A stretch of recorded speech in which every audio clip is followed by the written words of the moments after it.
I'm not the type to blow things out of proportion. I'm the one who tells everyone to chill when a smoke alarm goes off because somebody forgot a pizza in the oven.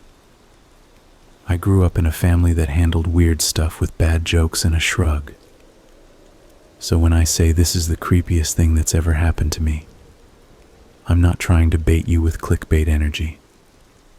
I'm just telling you what actually went down. If anything, I'm underselling it. I moved into the house on a Tuesday late summer, the kind of heat that sticks to your skin even after the sun checks out for the day. It's a narrow street at the edge of town, where the sidewalks buckle from old tree roots, and the houses are the kind that were probably charming in the 50s, but now look tired in a way that's not exactly picturesque. I picked it because the rent was decent, and the landlord only asked for first month, not last. I tell myself it had character. Everyone says character when a place is old and a little busted. There was a porch swing with rusted chains and a mailbox that leaned like it was tired of holding bills. And there was a narrow driveway that squeezed between my house and the neighbor's, leading back to a skinny patch of yard with a detached garage that might have been a shed or a chicken coop once.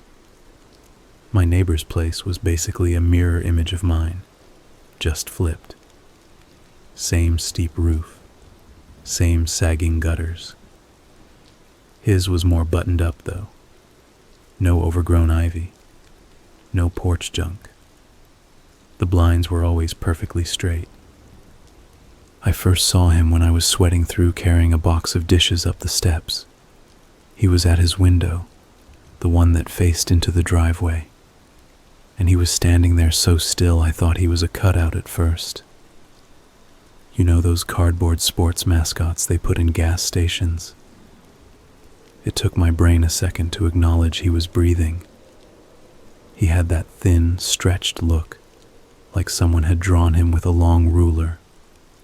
Not tall in a dramatic way, just all lines and corners. Pale, dark hair with that midnight blue tint under bright sun. The kind of haircut that either someone very careful gave him, or he did it himself. He didn't smile. He didn't wave. Just looked. When he finally turned, it was sharp, like a bird. Maybe he was shy. Maybe he was socially weird. Fine. I've been the weird neighbor before. After a few hours of lugging furniture and swearing under my breath, I decided to be the friendly new person and bring him a plate of cookies the next day. But that first night, I crashed on the couch with boxes for a coffee table, and a fan pointed at me like a dog with its tongue out. Sometime around 2 or 3, I woke up to this sound that at first I thought was a truck backing up, those long, steady beeps, but it wasn't. It was something electrical, a choppy whine, like a saw, but softer, like someone carving through something dense. It came in spurts. 3 seconds on, 2 seconds off.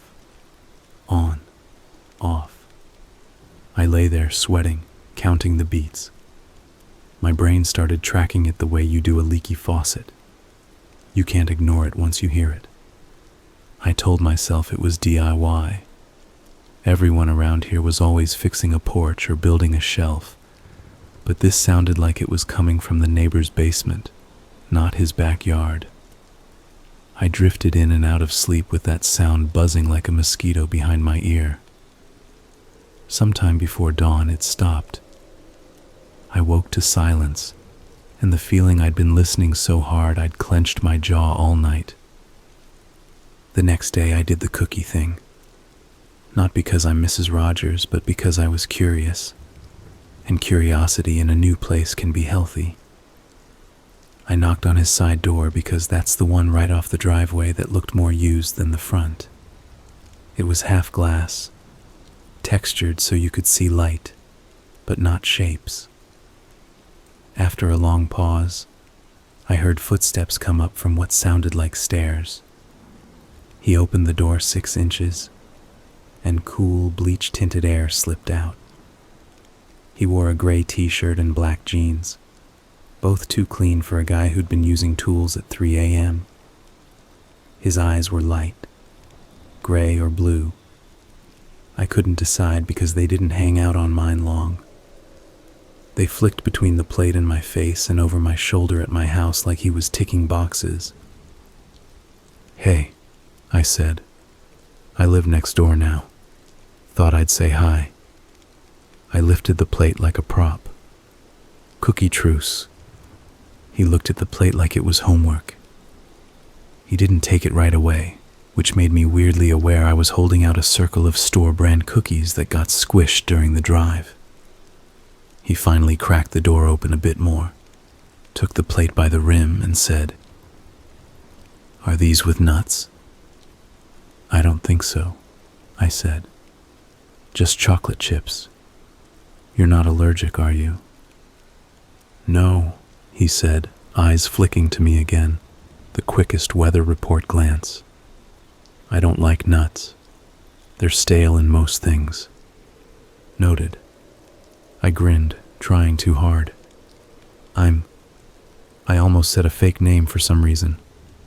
I felt a stupid hiccup of caution. I don't know why. "I'm Sam," I said. "Okay," he said. Then, after a heartbeat, like he had to drag the word up from a well, "Daniel." "Cool. If you ever need to borrow a ladder or a cup of sugar," I said, realizing how sitcom that sounded. "I'm around." He gave a slow blink. "You keep your ladder inside?" I laughed, because that's what I do when someone says something off. "In the garage," I said. "Pretty sure it won't sprout legs." He lifted his chin like he was smelling the air, but his face didn't change. "Your garage door doesn't lock," he said.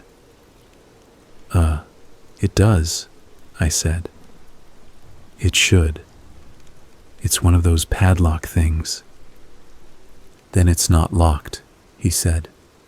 I could lift it with 2 fingers. And that's when my friendliness chilled a couple degrees.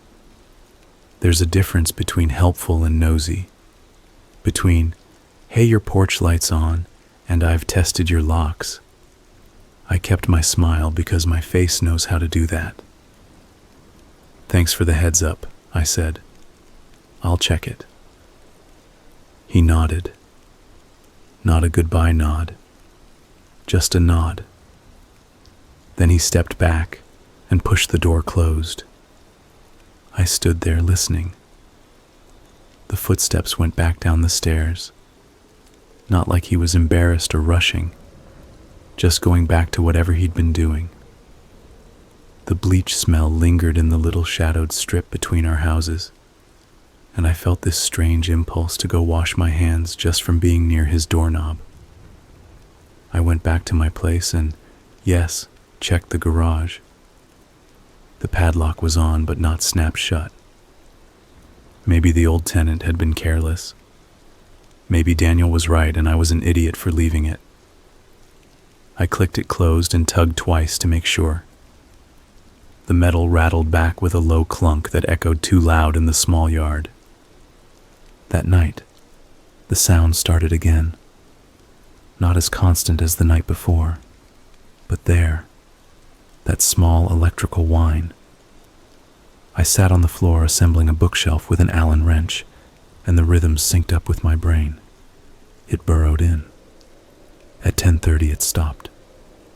Then something thumped against the shared wall, a dull meat-on-lath thud, followed by a sort of dragging sound.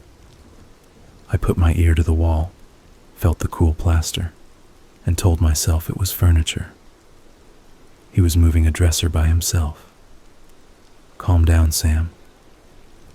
Then there was this metallic clink, like a chain touching a hook. I leaned away and told myself to mind my business. The first truly weird thing happened on garbage day. We roll the cans out to the curb at dawn because raccoons in this neighborhood are NFL-level athletes. I went out with mine and saw Daniel's can already there, neat and upright. Except he'd wrapped the lid with 2 layers of duct tape, like a gift from a prison. I don't know why that stuck out so hard, but it did. Everyone else just slaps the lid on and prays. He had made sure it was sealed like he was shipping it. It made me laugh awkwardly at first. Then I remembered the bleach smell and the saw sound, and didn't laugh. About a week in, the smell started. It wasn't constant. It was like the kind of scent that rides a breeze and takes a long time to find what it's made of. Not rotten exactly, not sewage. There was this coppery undertone that made me think of old pennies and the inside of a new can. It would drift in through the kitchen window when I washed dishes, and then be gone before I could get angry about it. I bought stronger dish soap. I cleaned the sink trap. I did the thing where you boil vinegar in a pot like a witch. It would vanish, and I'd think I'd fixed it. But then I'd be lying on the couch with a book and feel like a coin had melted on my tongue. I did not immediately leap to the worst conclusion. I have a memory from being a kid where our neighbor's freezer died, and for a full week their whole block smelled like spoiled deer meat. That was the Midwest for you. So when I finally knocked on Daniel's door again, it was because my kitchen had become unlivable, and I wanted to pretend we were 2 adults who could talk it out. I brought it up gently, expecting defensiveness, maybe an argument. The door opened 6 inches and stayed there, like before, like the door was on a leash. His face looked the same. Hair neat, clean shirt. If he had pores, I couldn't see them. "Hey," I said. "Sorry to bug you again, but I've been getting a smell coming through my kitchen window. It's probably something dumb like my drains." "It's not your drains," he said without a beat, like he'd already rehearsed the reply. "Okay," I said. "Is it coming from your side?" I tried to word it like a question, like, is there anything stinky you're dealing with?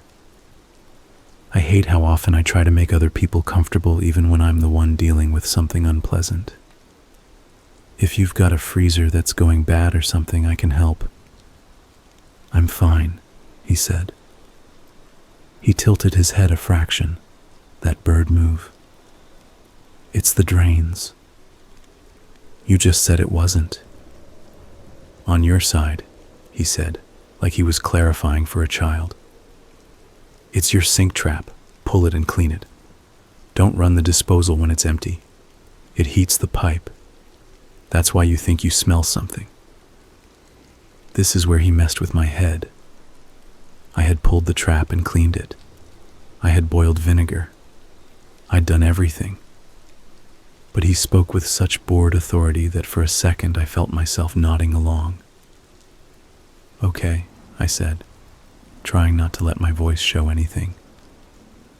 "I'll mess with it again." I swallowed the other thing I wanted to ask.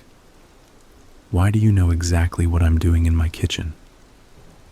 As if he heard me thinking it, he said, "Your kitchen window is always open when you're home. I smell what you smell." The phrasing snagged me. I smell what you smell. Not I can smell it too.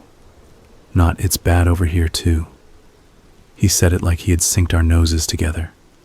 Like what went into me went into him. He blinked slow again. "Close the window," he said. "You let things in." He eased the door back in my face, gentle enough that the latch didn't click until the very end. I stood there a second, and then walked around my side and shut my kitchen window. The apartment got hotter. The smell didn't come back that night, but that could have been luck. Or maybe there was a breeze carrying it other nights and not now. I tried not to spiral.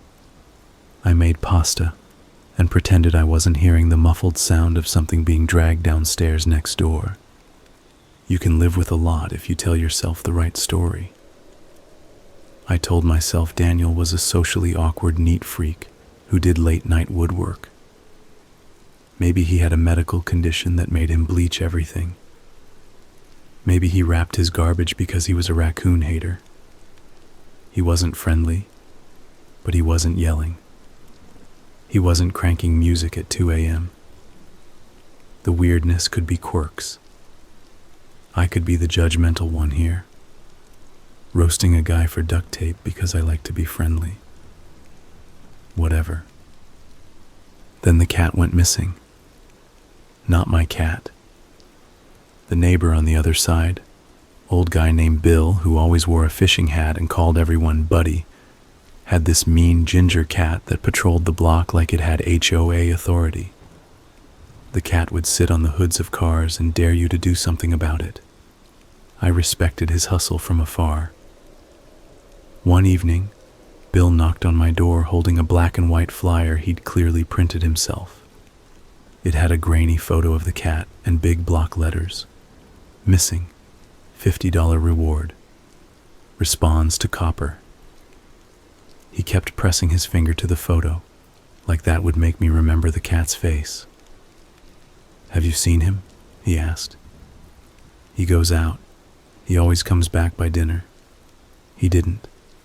It's been 2 days. I hadn't seen Copper in a day or two. I shrugged it off as cat business, but Bill's eyes were wet at the corners in a way that made any jokes die in my throat. I took a flyer and told him I'd keep an eye out. Later, I stuck it to my fridge with one of those weak magnets that come on pizza coupons.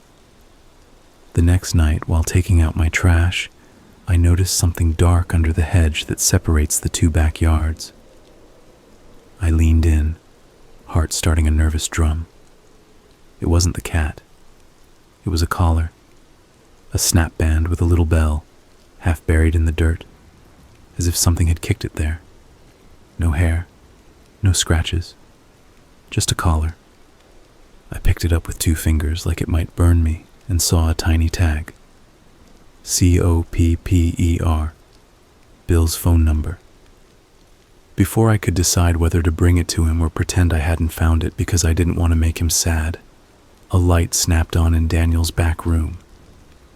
It was one of those harsh LED bulbs that makes the air feel colder. His blind was up halfway, and for a second I saw his silhouette cross the window, something long in his hands. A broom? A mop handle? He paused as if listening, then moved out of frame. My skin prickled with that weird animal brain feeling that I was being watched even when logic said I wasn't. I stuck the collar in my pocket and went inside.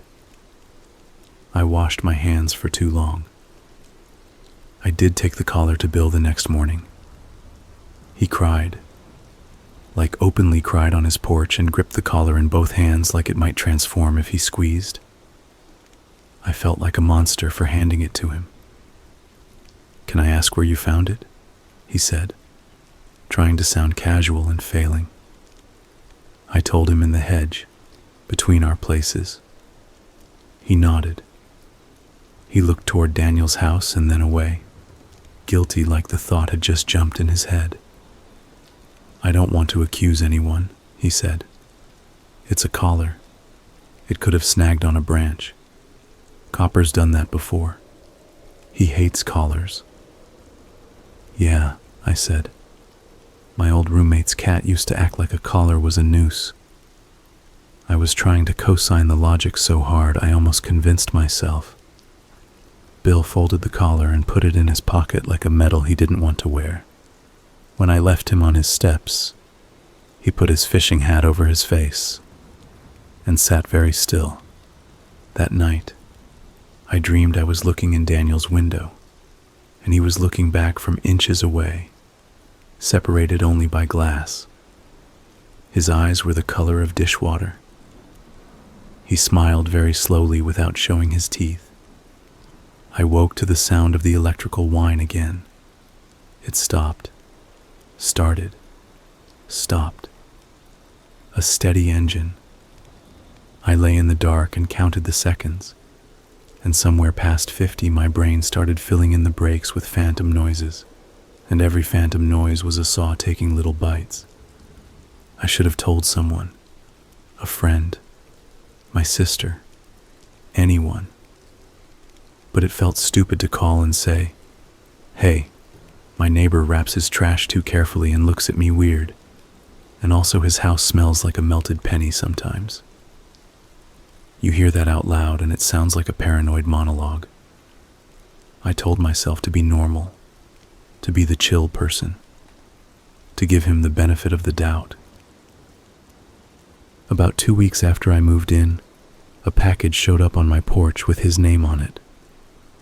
I don't know if the mail carrier got lazy or just mixed up the steps, but there it was. Brown cardboard, heavy for its size, no logos, just a packing label with Daniel printed cleanly and my address wrong by 1 digit. Not a big deal. People bring me their wrong mail all the time. I thought about putting it on his porch, but the box had clearly leaked something. Not liquid. The cardboard was scuffed and had a weird white powder on one corner. I didn't want whatever that was near my face, so I knocked on his side door and leaned the box against my shin. He answered like always. 6 inches, bleach air. His eyes went to the box before me. "That's mine," he said. "Yeah," I said, lifting it off my leg. Mail got confused. He didn't reach for it. He just looked, and the feeling that I was holding something that had rules attached to it sank in. "Can you put it inside the door?" he asked. "What?"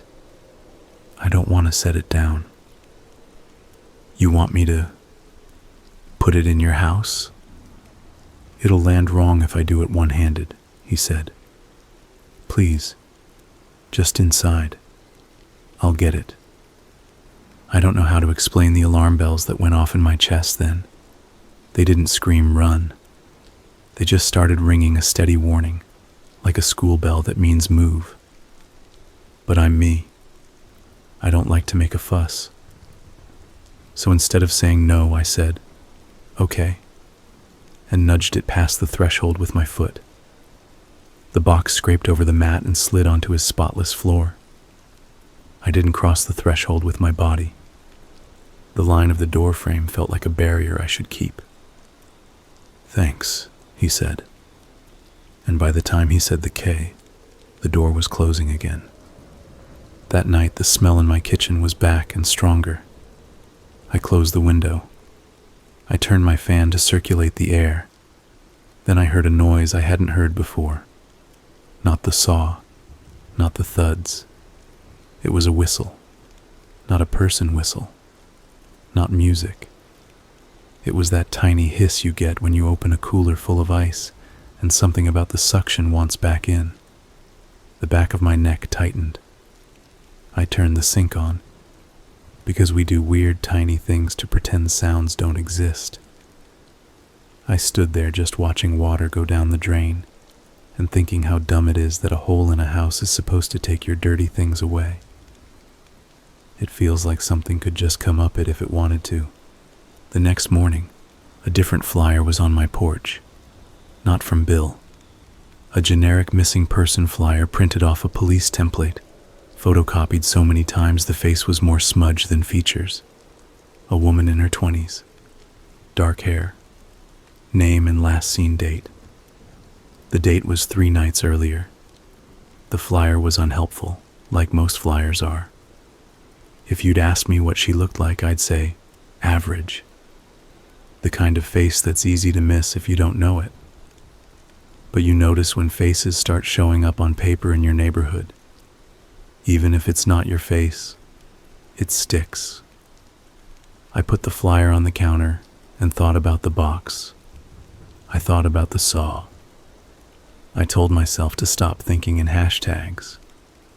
That evening, as I pulled into the driveway, Daniel was already outside. That was new. He stood by his side door with a roll of contractor bags under his arm, talking to a guy by a pickup I didn't recognize. The guy had that "I'm only here for 15 minutes" posture, one foot on the ground, one hand on the door handle, ready to bail. They both looked at me as I got out of my car. The guy gave a tight nod. Daniel didn't. He just watched like he was waiting to see if I did something. I went inside and locked the door with a soft click I wished sounded louder. Probably I was just being a weirdo about the guy with the truck. Maybe it was a Craigslist pickup. People flip furniture. People sell equipment. People get stuff hauled. But my stomach did a slow roll. I went upstairs and looked out the back window through the gap in the curtains. The guy by the truck lifted a large rectangular thing out of the bed. Too long for a cooler, too big for a toolkit. The two of them carried it toward the basement bulkhead doors behind Daniel's house. I couldn't see what it was because the angle hid it. The way they moved made it look heavy. They half slid it down. Something metal clanged softly, deadened by being wrapped. The guy left after that. Didn't even shut his door all the way before he started the engine. Daniel watched him go, then walked around the side of the house slowly, like a cat that doesn't rush for anybody. That night, I didn't sleep. I lay flat and listened to my own breathing, and the gentle rise, fall, rise of the whine next door. I kept checking my phone like a life raft. I scrolled dumb videos so the sound would be less lonely. At one point, around 1 a.m, I heard a soft knock. I thought I imagined it. Then it came again. Not on the front, on the back door. 3 little knocks like someone who didn't want to bother me. I padded downstairs, every floorboard telling on me, and stopped before the door. The blind over the glass was down, but there were those tiny holes all blinds have, and through them, I saw a slice of pale shape that could have been a shirt. I don't know what made me do it, but instead of opening the door, I said, "Who is it?" Silence. Then Daniel's voice, too close. "You left your trunk open." I closed my eyes. "What?" "In your car," he said. I could see in the window. "Your trunk is open." I hadn't opened my trunk. I hadn't been in my car since dinner. I tried to be casual. "Thanks," I said. "I'll check it in the morning." "No," he said, like I'd just broken a rule I didn't know existed. "Now." "I'm in bed." "Now," he repeated, and the word didn't change volume, but it landed different, heavier. "You have to close it." I didn't know whether to be scared or mad. Both feelings were fighting in a way that made my hands shake. "I'll do it," I said. "You don't have to." But before I could finish, I watched the shape on the other side of the blind move, like he'd stepped closer, like his forehead might be inches from the glass. I couldn't tell what he was doing, but his breath made a very soft fog on the tiny window gap I could see. I wanted to throw up. "Daniel," I said, keeping my voice level. "You're on my step. You need to go." No sound, just that breath ghosting again. Then the shadow pivoted away, slow, footsteps on wood. My heartbeat smacked my sternum so hard it felt like the skeleton version of knocking. I stood there listening until it was too quiet to stand, then grabbed my keys. Because here's the thing. If he was telling the truth and my trunk was open, he'd just shown me he was watching my car after dark. If it wasn't open, he was trying to get me outside. Either way, not good. But my brain has this stubborn need to verify. I opened the front instead of the back and went around the porch, staying in the little shadows my own house made.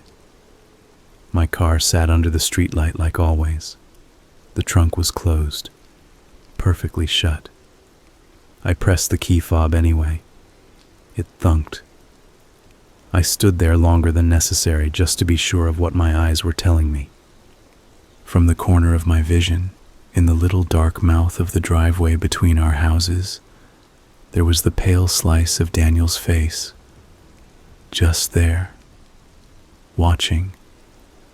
He didn't move when I looked directly at him.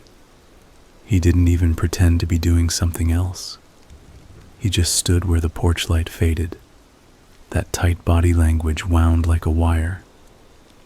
I didn't say anything. I just went inside and locked everything I could lock. I turned the music on in the living room and sat on the floor with my back against the couch, like a kid hiding from a storm under the stairs. The song ended. The house creaked. My phone buzzed with a spam email about refinancing, and I flinched like someone had slapped me.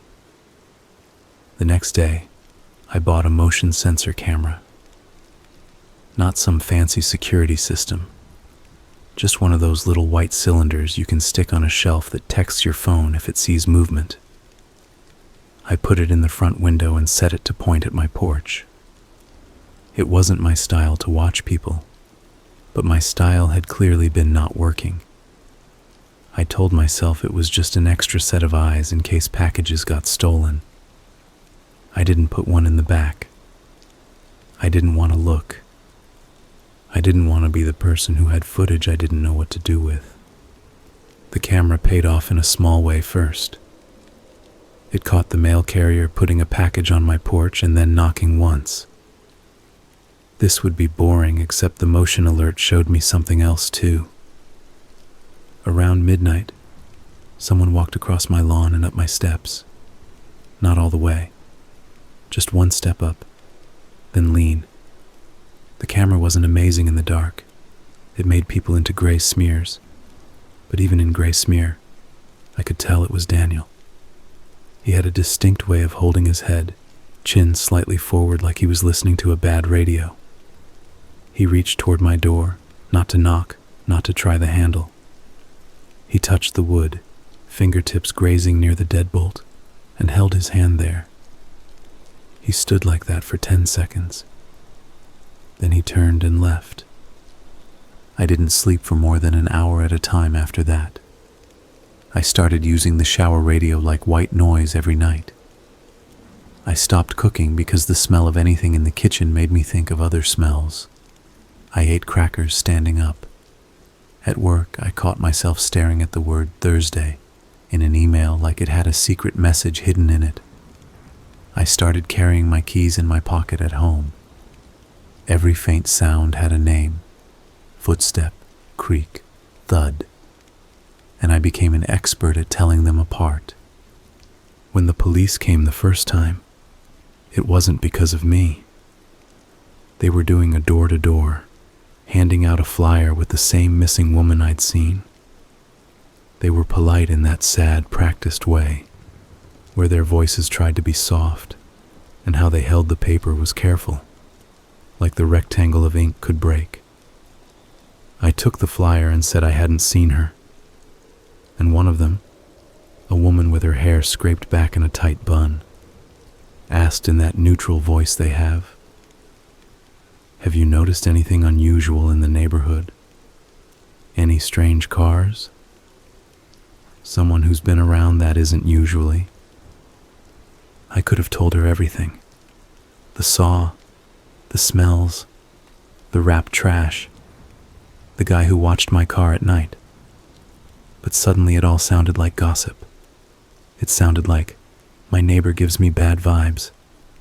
And I could see her face do that thing people's faces do when they listen to someone who's anxious. Kind. distant. I don't know why it felt embarrassing. It did. So I said, "There's a guy next door who keeps to himself, but he's lived here longer than me. I don't know his schedule." "Okay," she said. She handed me a card. "If you think of anything." "I'll call," I said. I put the card on the fridge next to the missing cat flyer, and the magnet barely held both. I told myself I'd call if I heard something concrete, not sounds through walls. That night it rained. Not a heavy flood, just a steady drizzle that made the porch smell like wet wood and cut the usual noise. The sound from Daniel's place still came through, but it was softer, swallowed by rain.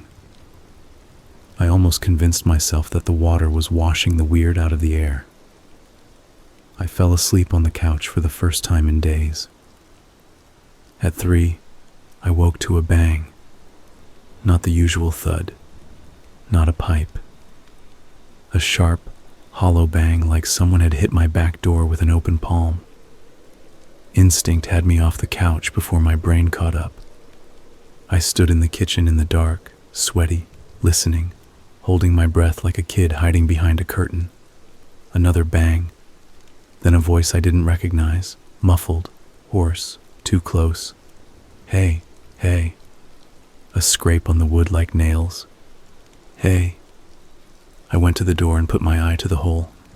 The porch light had gone out, and in the fisheye everything was stretched weird. But there was a face, not Daniel's, a woman, hair plastered by rain, eyes enormous in that lens, mouth moving.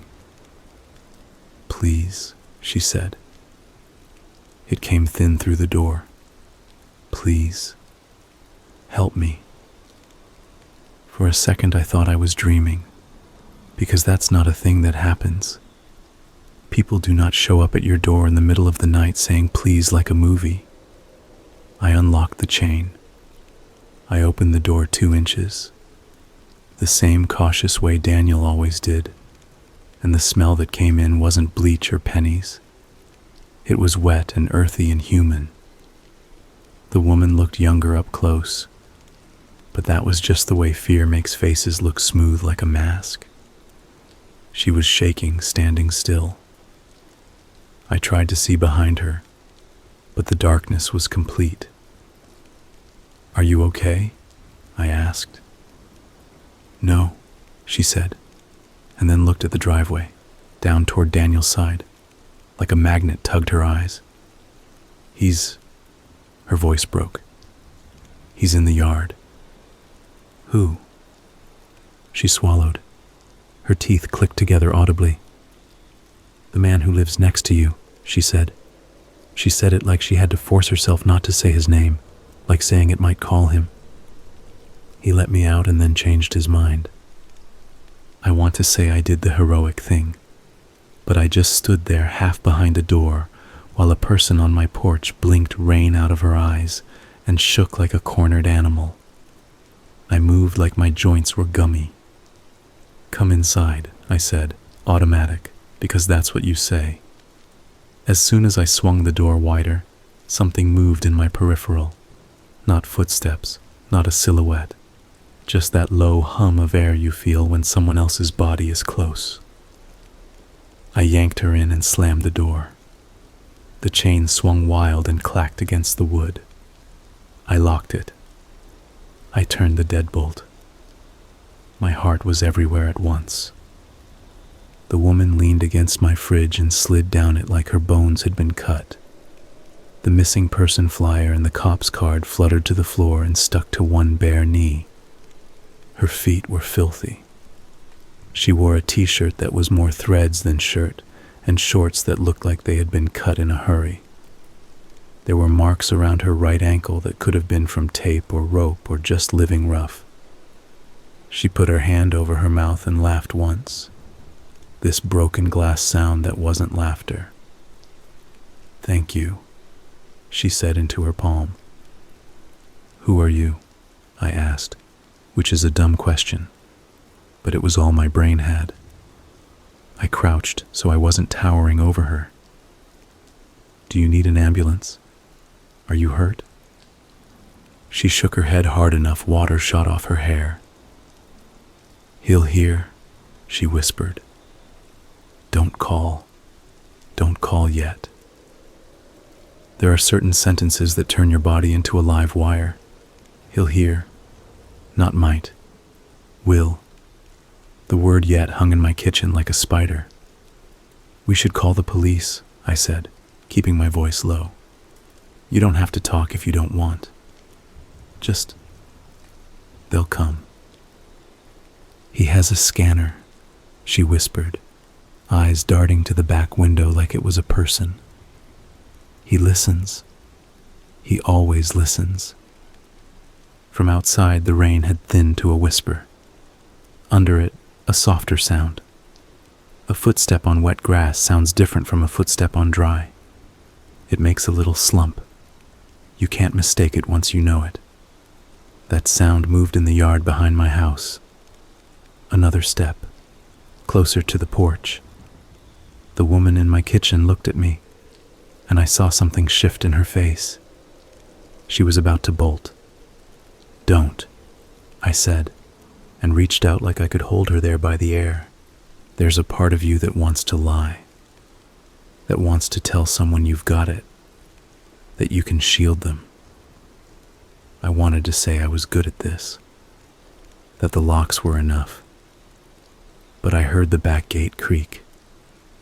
The woman grabbed my wrist hard, her fingers silvery cold. "He'll go around," she whispered. "He always checks the front next." If you've ever felt your house reorient itself around you, you know how disorienting it is. Suddenly, I wasn't in my kitchen.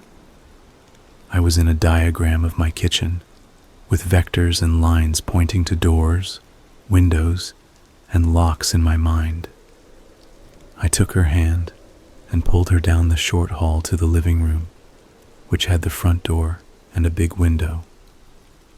The curtain was open 2 inches because I always leave it like that to let light in, and my camera on the sill glowed a tiny dot. Outside, the street looked clean and empty, wet and quiet. On the edge of the porch, a shadow moved. The shadow was Daniel. He didn't step fully into view. He hovered at the edge, the way you pause when you're trying not to get your shoes muddy. His head was turned, ears to the street, like he was making sure no one was awake. Then he looked at my door. He didn't reach for it this time. He leaned in and just pressed his ear to the wood. He stood like that, listening, for a long 3 seconds. The woman next to me pressed herself against the wall and held her breath so hard I could hear her ribs creak. I put my hand over my mouth and felt the hot damp of my own skin. The only thing between his ear and our faces was wood and paint. I was an inch away from stepping back and making the floor cry out under my foot. He moved his head like he was smelling through the door. He didn't speak. He didn't knock. He just listened. Then he stepped back and stood there, looking straight at the peephole as if he could see through it, and lifted his hand. He held it in the air at chest height, palm facing us, like a teacher waiting for a classroom to quiet down. And then he made a small fist and knocked once. Software. The woman shut her eyes, and a tear found its way along a new path down her cheek. I didn't move. Neither did he. He waited. Another small knock. Then he lowered his hand, turned, and walked down the steps. He didn't go back along the driveway. He went into the yard and slipped into the dark between the side of the house and the bush, the same way water finds the lowest point.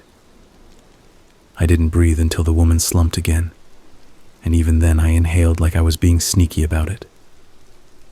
"Okay," I said, voice shaking, more to myself than to her. "He's gone." She shook her head once. "He's never gone," she said.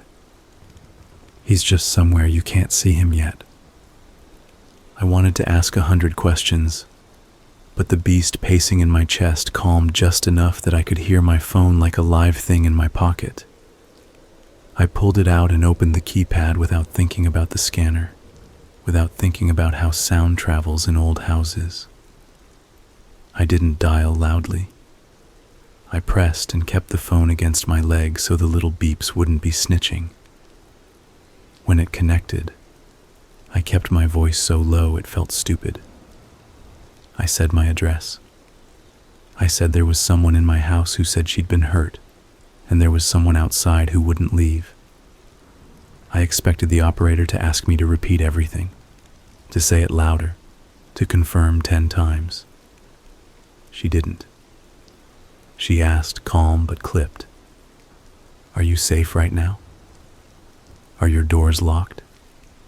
"Yes," I breathed. "Stay inside," she said.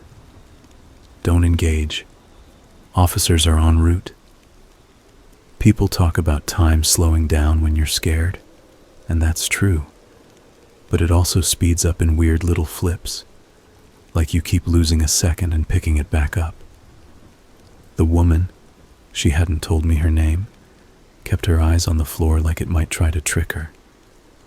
She started to shake hard, and the shake turned into a little rocking motion. "He lets them think they're getting away," she whispered to herself, to her bones. "He likes the last moment when they look back." I barely processed that.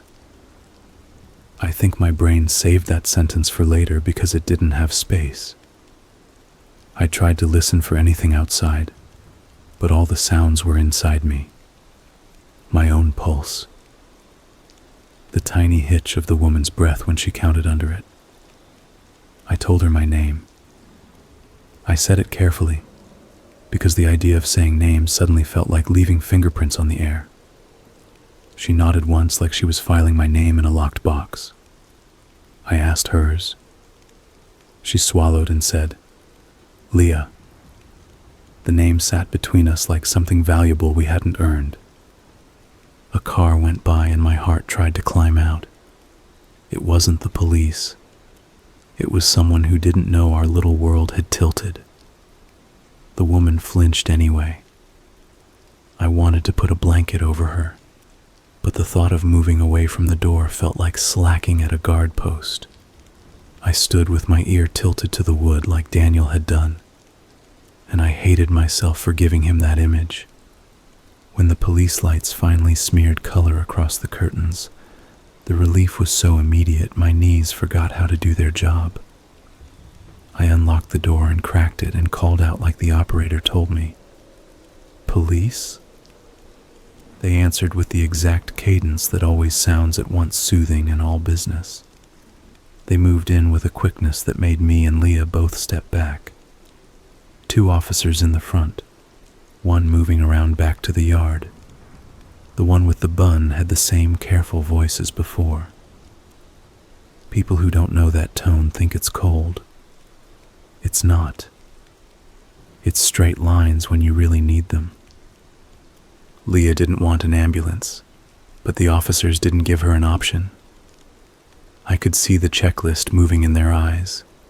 Shock, dehydration, possible injuries.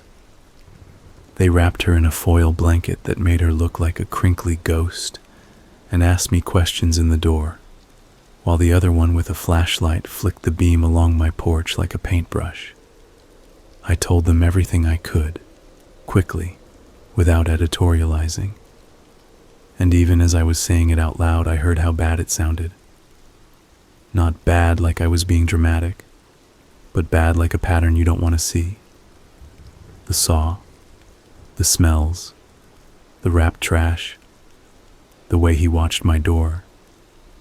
The woman's whole body flinched when I said his name out loud. I said where he lived. The officers exchanged a look that wasn't casual. Then the radio on the female officer's shoulder crackled, and a voice said something I didn't catch. She looked at the partner. He nodded. She turned to me. "We're going to check on your neighbor," she said. I can't explain why I said, "Do you want me to come?" It wasn't bravery. It wasn't curiosity.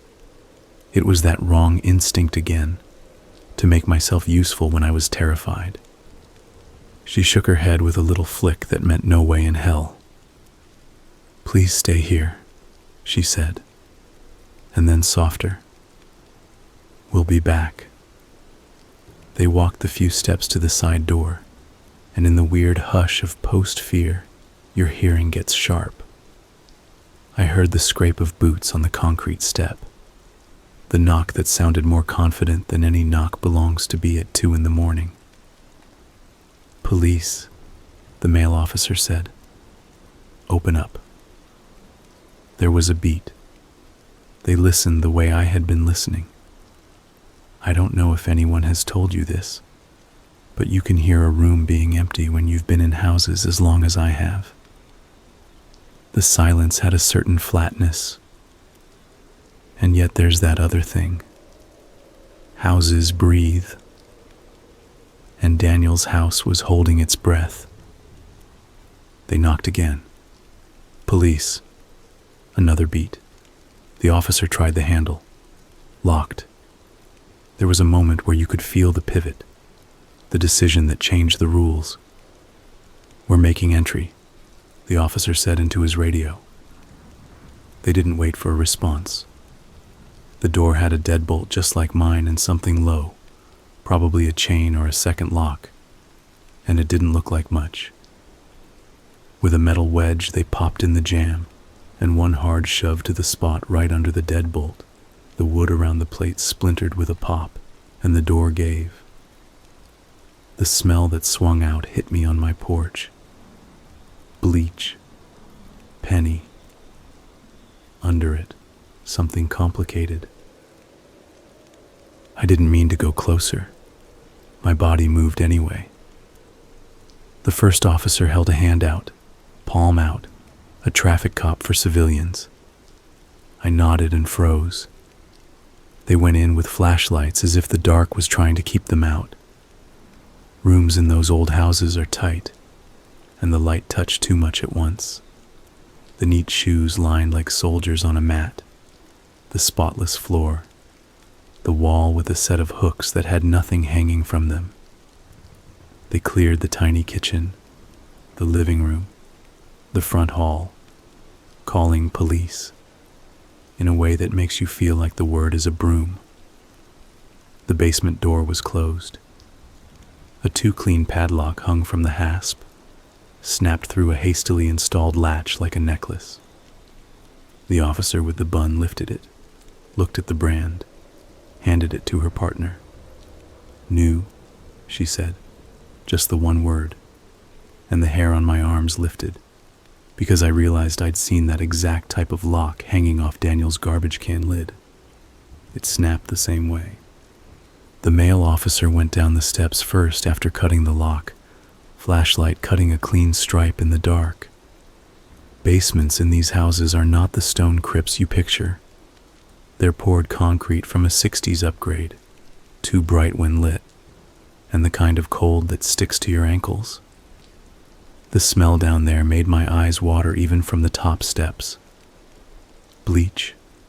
Yes, but something under it that was trying hard to be erased. The beam moved across a workbench that looked like a dentist's nightmare. Little tools and trays. Label maker labels on drawers with tidy words like twine and clamps and poly. A mini chest freezer in the corner with a lock through the handle like it was a teenager's diary. A tarp neatly folded under the bench. No splotches. The officer's beam paused on a chest-high set of shelves that had brown paper packages tied with plastic twine. Different sizes. All with the same neat labels on white strips. Numbers. Dates. I felt my throat narrow. I thought I might start crying and couldn't identify why. The female officer's radio crackled again with a voice I couldn't hear.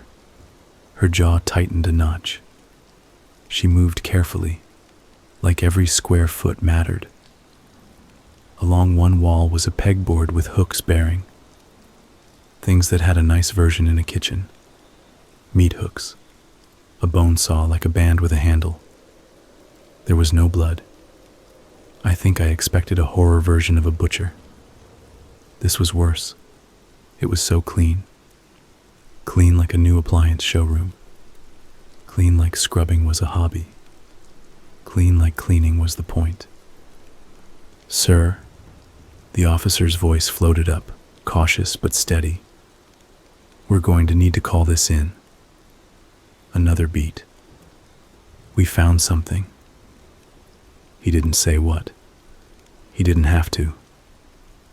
The silence under the words grew teeth. They opened the chest freezer with a clack of that little lock giving up. There's a sound when you open a cold, damp thing with a seal that has been undisturbed. It's that cooler sound again. A little sigh. The male officer leaned in, and his flashlight disappeared for a second like someone had swallowed it. He didn't say, "Oh my God." He didn't say anything. He backed up. He didn't turn his head toward me, but his beam drifted and reflected off the ceiling in a way that suggested he was seeing too much of the room, and none of it at once.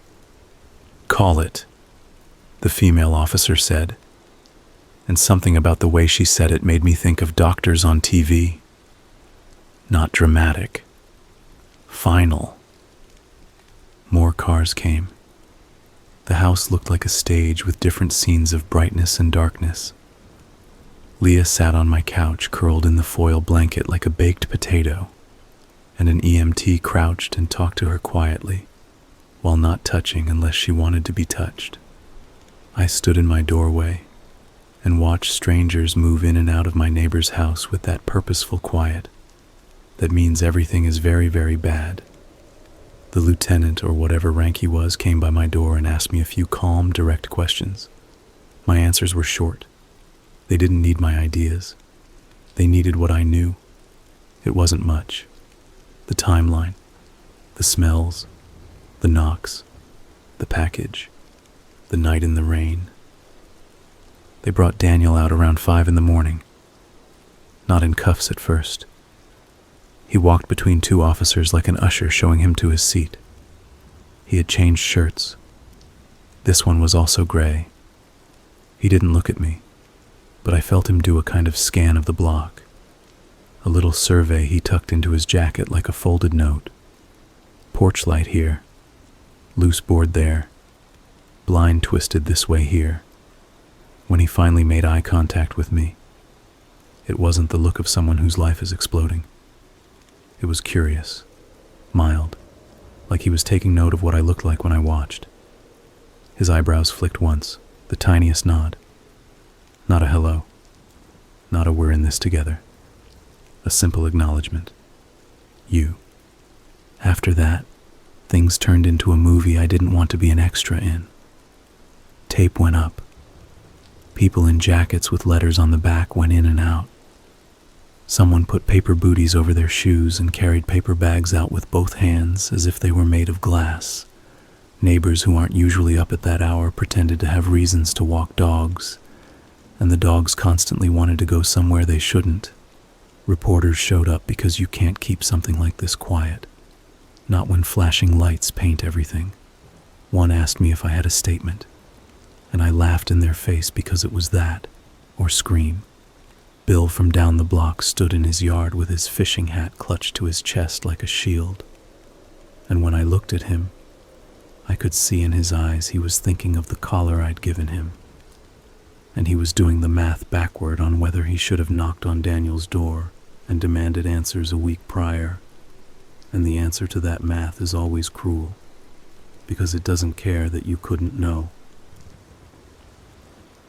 I thought they might take Leah away immediately, because that's what happens in stories.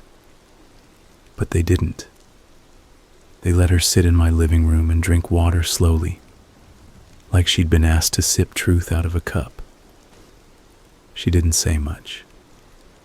In moments when the EMT moved to the kitchen for something, she'd lift the edge of the blanket and look down her own legs, like she was checking she was still there.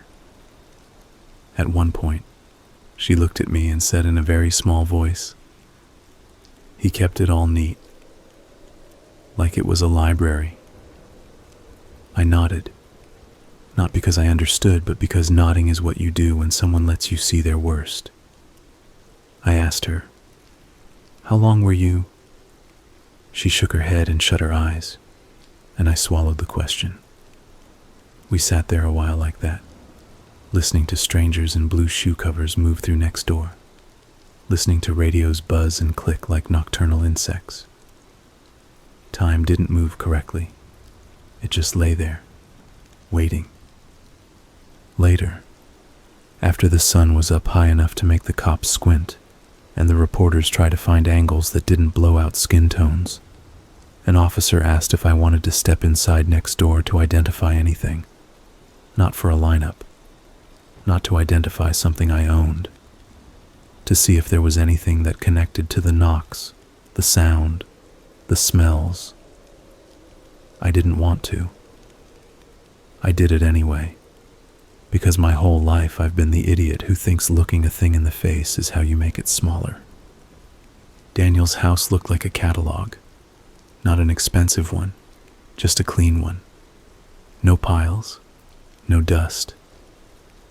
The only clutter was in the basement, and even that was tidy like a surgeon's drawer.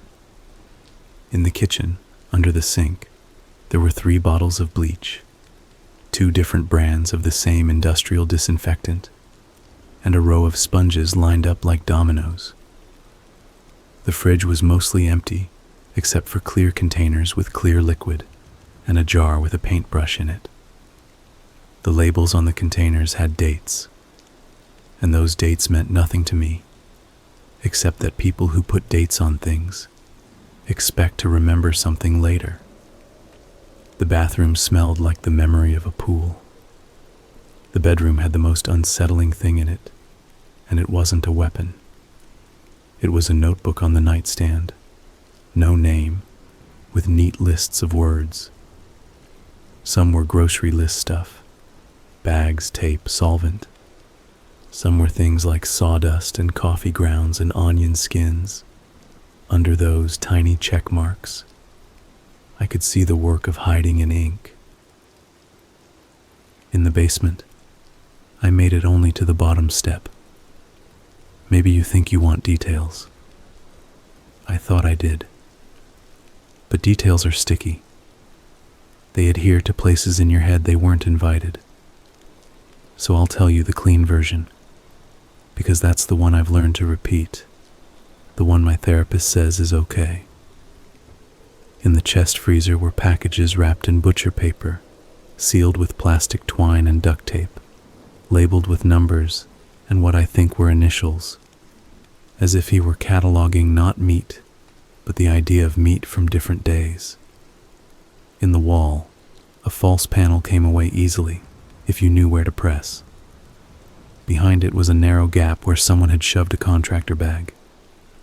Inside that bag, well, the officer told me I didn't have to look, and for once I listened. In a crawl space under the stairs, a milk crate had been slid into a hole, and inside was a collection of things that used to belong to people. Rings, a phone case with a sticker of a cartoon fish, a hair tie, a small silver necklace with a letter charm that made my stomach flip, because Leah's name started with that letter. There were other hiding places. Inside a ventilation return behind a screwed-on grill. Under the bottom shelf of a built-in that was actually just a flimsy board lifted to reveal space. Inside a ceramic planter that had no plant in it, just a lid of dirt to hide the shape. Everywhere you can hide, someone can think to hide something worse. The officers treated it all like a bomb that might go off if they were clumsy. They talked quietly as if words could jostle the wrong molecules. The female officer from before stood near me like a tether. "You don't have to be here," she said again, and in her voice was permission, not impatience. I told her I needed to see enough to believe it. She nodded like it wasn't the first time someone had said that to her. When I turned to go, I put my hand on the door jamb and felt a nick in the wood where someone had been careless with a lock once. Not important. My brain clung to it anyway, a splinter I could hold. After Daniel was actually cuffed, after some legal mess I'm not going to pretend to understand about searching and probable cause and who called who, he finally spoke within earshot of me. He wasn't yelling. He said in that calm voice that sounded like he was always deciding whether to nod yes or no, "None of it is yours." He said it to the officer, but he looked straight at me when he said it. It took a beat for me to parse what he meant, and then I wanted to throw up because it sounded like a courtesy, like he was telling me none of the things he kept belonged to anyone I knew, like I should feel better. That's when my hands started to shake so hard I had to put them in my pockets to stop everyone from seeing, as if seeing would be worse than anything else. People will ask, like you want me to, how long he'd been doing it, where he took people from, why he picked what he picked, if he had a pattern, if he had a reason, if it was random, if he liked to watch, if there were signs. You want a rule so you can feel safe. You want me to say, he only grabbed people at night, so you can feel okay in the day, or that he only went for a certain look so you can feel okay in your skin. I don't have those answers. Even the police didn't, for a while, not in a clean line. I know there were dates on the packages. I know some of those dates were months back, older than copper. I know there were labels that only made sense to him. I know Leah told them there were others, plural. I know the officers kept their faces very still when they opened the freezer. Very, very still. In the days after, I didn't sleep, and then slept for 16 hours at a stretch on weird days, like my body didn't care about the clock anymore. People I barely met came up the steps with casseroles. This is maybe the most surreal thing about being near something awful. People want to show love to someone, and if they can't reach the center, they put their hands on the next circle out. I ate lasagna at noon and potato salad at 2 a.m. The police came back with more questions. Leah left in an ambulance, then came back for her things, then vanished into the system that handles people who've been unhaunted from someone else's house and have to figure out what that means. She hugged me once in the doorway, and it felt like hugging a ghost and a solid person at the same time. I said, "I'm glad you knocked on my door." And she said, "Me too." And neither of us said the thing that sat fat between us. What if I'd not answered? What if I'd cracked it too slow? What if he had listened 1 second longer? A week after everything, I found a scratch on my back door I hadn't noticed. 3 scrapes angled like someone with short nails had dragged them down the wood by accident. Not deep, not dramatic. I ran my finger over them gently and felt a little rise in the paint. You could put a whole book in those scratches if you want to. The mind does that when it's given small evidence. It expands it to fit the container you need. I saw those scratches and thought of the soft knock, and the whisper, and the wet hair, and Daniel's ear pressed to my door like he was trying to figure out how to become the wood. The landlord asked if I wanted to move. He said it with a kindness I hadn't heard from him when I moved in. "People will understand," he said. "It's not just your run-of-the-mill noisy neighbor. You don't have to take it like a champ." I said I'd think about it, because money doesn't care about trauma. In the end, I stayed for longer than anyone sane would, because inertia is powerful, and this was my place, and some angry part of me didn't want him to get my house too. It wasn't rational. I didn't want to explain to a new person why my couch had a little tear in it, from where my keys snagged the night I ran to the front. I didn't want to explain anything again. Daniel's house was sealed for a while.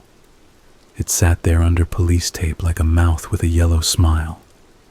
Then men in paper suits came and went for a few days. Then there was a dumpster. I watched people in nice clothes and expensive cars drive slowly down our street, gawk, whisper, take photos, as if this was a museum of bad things where you can see without being seen. I stood on my porch and drank my coffee and stared back. I met their eyes. Some of them looked away fast. Some of them didn't, and those were the ones who irritated me most. Their eyes said, "We'd like you to perform. Tell us your story. We need to feel the right kind of close to it." I went back inside and shut the door exactly the same way I had shut it that night when I let Leah in. Soft, careful, like a lid on a box. Eventually the tape came down, and the landlord, who also happened to be Daniel's landlord, told me in a voice that was way too upbeat that the place would be gutted and redone. "Fresh start," he said, like he was selling a candle. He offered to knock some money off my rent if I agreed to stay through the renovation noise. The idea of listening to saws and hammers in that house made bile rise in my throat. I said no, and didn't care if it made me sound ungrateful. He nodded like he understood, and then asked if I could recommend any friends who might want the place in a couple months. I laughed by accident because sometimes your body just refuses to be polite. Here's the part no one wants to hear. It doesn't end clean. There isn't a point where you sit up and go, "Whew, glad that's over," and then live the same life. That's not how houses or brains work. The house keeps its dents. The brain certainly does. The saw sounds are still in my wall somewhere, damped down by time. Sometimes when the ice maker in my fridge dumps, I whip around so fast I scare myself. Sometimes when I wash a plate, the smell catches me, and I have to hold the counter with both hands and breathe through my mouth and tell myself out loud, "It's dish soap. It's dish soap." When a package shows up on my porch with the wrong address, I leave it there and call the number on the label and make them come get it. I don't touch it. I don't put it just inside the door. The line of the door is a hard line for me now. I understand lines. I got a second camera. I put one in the back window too, despite not wanting to look. I forced myself to check the footage every morning for a while. Most mornings it was nothing. Sometimes it was raccoons doing crimes. For 3 nights in a row, it was Bill smoking on his steps at 3 a.m. And we both pretended later we hadn't seen each other when we waved at breakfast time. Once it was a fox with a rabbit in its mouth, and I stood at my sink and thought, everyone has to eat. Which is not a very comforting sentence, but it was the one that came. I kept the cop's card on the fridge longer than necessary, until the magnet failed, and it slid to the floor like a curtain dropping after a play no one wants to clap for. People will ask me if I hate Daniel. It's such a simple word. I don't know what it is I feel. Hate seems too active, like something that would burn me from the inside trying to do a job for him. Mostly it's emptier than that. It's like there's a blank spot in the air across the driveway, an absence that has weight. And I make a wide circle around it like a dog who won't walk on a certain part of the kitchen tile. I can pass by his old door now and not feel like I'm going to throw up. I can sleep with my window open on nights when the wind's from the right direction. progress is weird. It comes in measurements like that. How wide you open a window, whether you let a towel hang instead of folding it so the edge is neat. The only time I let myself think about the freezer, about the labeled packages, about what it means to put a label on a lamb chop of a person, is when Leah calls me. She does sometimes, not often, just enough that I know she's there being alive in the world. We don't talk about him. We talk about dumb things. She tells me her neighbor in the new place she's in leaves their laundry in the washer like they're trying to grow a new species of towel, and we complain about that. She tells me she likes mint gum now and used to hate it. She tells me she sleeps with socks on. I tell her I moved the couch and my living room looks bigger, and that the grocery store I go to stopped carrying the good pickles. She laughs in a way that has regained some structure. Once, we both were quiet for a long time, and then she said, "When you opened the door, it made a sound. That little sigh. I think about it all the time. I think about it because it means you opened it."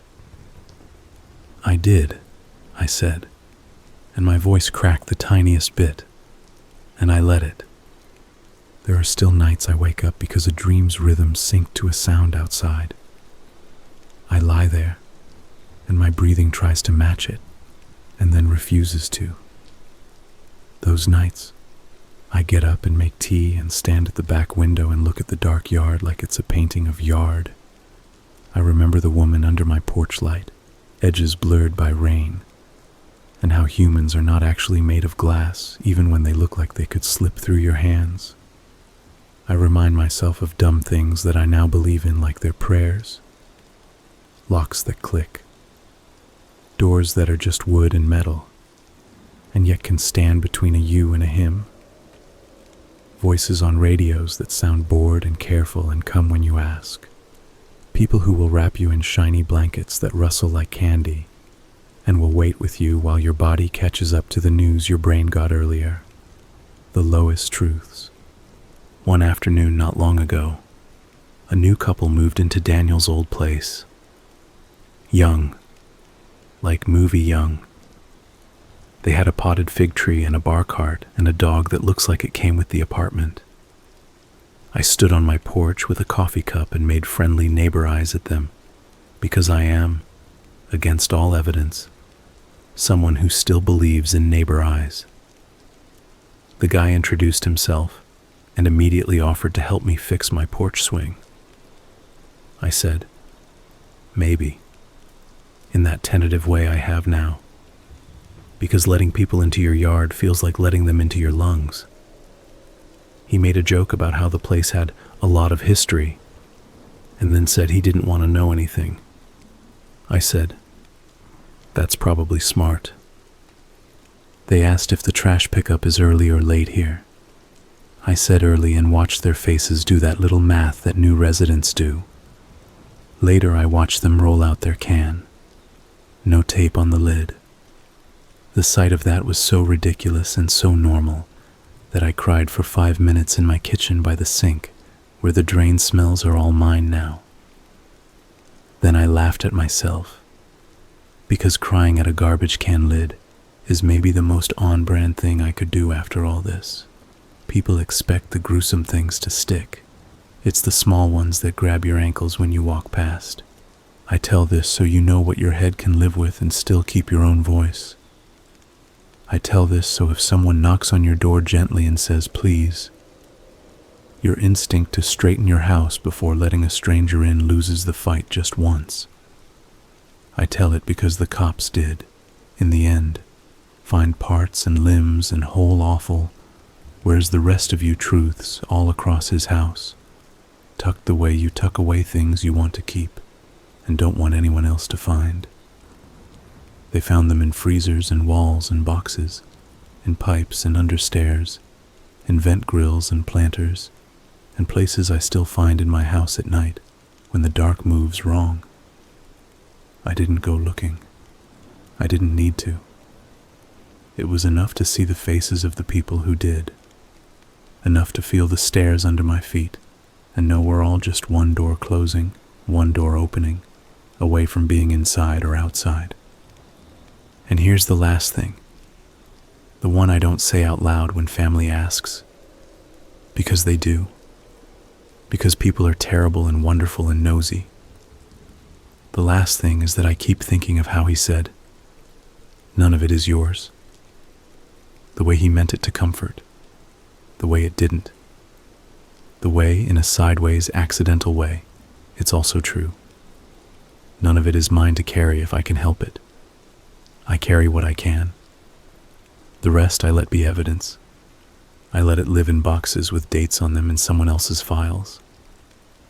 I keep the door closed, but I don't nail it shut. And when the wind is good, I open my kitchen window again. And if the air smells like pennies, I laugh and say, out loud, because it helps. It's the sink trap. And then I settle the drain down with boiling vinegar and a stupid, stubborn faith that the smallest true things will hold.